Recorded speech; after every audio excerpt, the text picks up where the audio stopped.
સુરતના ભેસ્તાનમાં હત્યાના ગંભીર ગુનાનો ભેદ ગણતરીના કલાકોમાં ઉકેલવાયો. ભેસ્તાન પોલીસે ટેકનિકલ સર્વેલન્સ અને બાતમીના આધારે આરોપીઓને ઝડપી પાડી વધુ તપાસ કરી. સુરતના ભેસ્તાન વિસ્તારમાં નોંધાયેલા હત્યાના ગંભીર ગુનામાં ભેસ્તાન પોલીસે ગણતરીના કલાકોમાં આરોપીને ઝડપી પાડી પ્રશંસનીય કામગીરી કરી છે. હત્યાની ઘટના અંગે ફરિયાદ નોંધાવ્યા બાદ પોલીસે તાત્કાલિક તપાસ શરૂ કરી હતી. ઘટનાની ગંભીરતાને ધ્યાનમાં રાખીને પોલીસની વિવિધ ટીમો દ્વારા આરોપીની શોધખોળ હાથ ધરવામાં આવી હતી.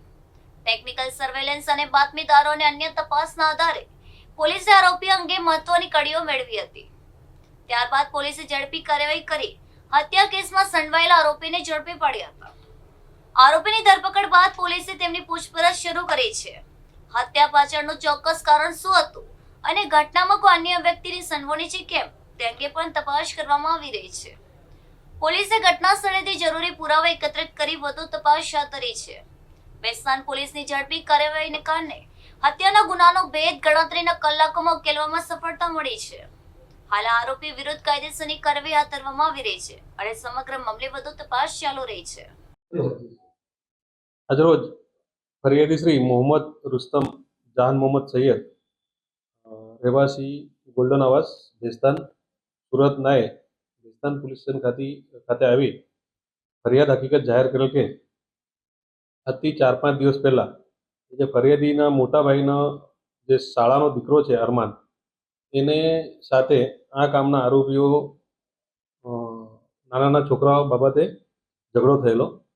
એ બાબતની અદાવત રાખી ગઈકાલે રાત્રિના લગભગ પોણા 12 વાગ્યાના સુમારે આ કામના આરોપીઓ છે શોભાન ઇસરાયલ શાહ, શાહિદ ઉર્ફે લંબુ શેખ, સાબિર મોઈસ શેખ, મોબીન ઉર્ફે ભૂરો મોઈસ શેખ તથા સમીર ગફાર શેખ એક સમ થઈ આ ફરિયાદીના જે દીકરા છે મરણ જનારને જીવલેણ હુમલો કરી તેનું મોત નિપજાવેલ છે.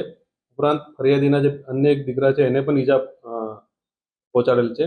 એ બાબતની ફરિયાદ આપતા ભેસ્તાન પોલીસ સ્ટેશનમાં એક મર્ડરનો ગુનો દાખલ કરવામાં આવેલ છે. હાલ આ બાબતે જે ગુનાવાળી જગ્યા છે ત્યાંથી એક છરી પણ રિકવર કરવામાં આવેલી છે અને આ ઝઘડામાં જે આરોપીઓ છે એ પૈકી શોભાન ઇઝરાયલ શાહ તથા સાબિર મોઈસ શેખ એ પણ હોસ્પિટલાઇઝ છે, એમને પણ ઈજા થયેલી છે સામસામે. બાકીના જે 3 આરોપીઓ છે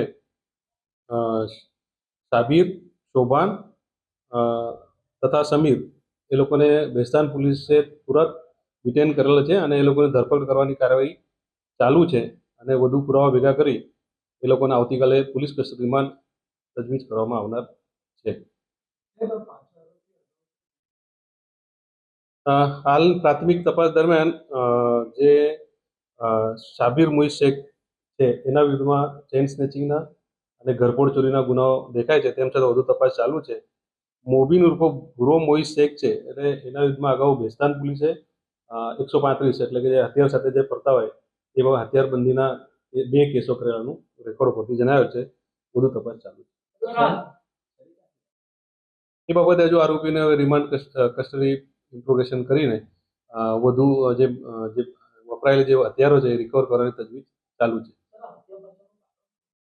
અત્યારે પાછળનું કારણ એ છે કે મેં કીધું અગાઉ એમ કે 4-5 દિવસ પહેલા જે ફરિયાદીના મોટા ભાઈના શાળા મોહમ્મદ જફીરના દીકરા અરમાન, એ જે નાનો છોકરો હતો એ નાના છોકરાઓની બોલાચાલીમાં આ શોભાન વચ્ચે પડેલો અને એનું ઉપરાંત લઈને એ બાબતની અદાવત હતી.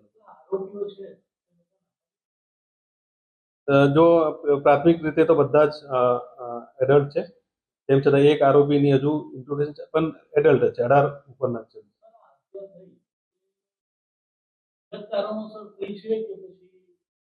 અંગત કારણોસર 4-5 દિવસ પહેલા જે નાના છોકરાના ઝઘડા બાબત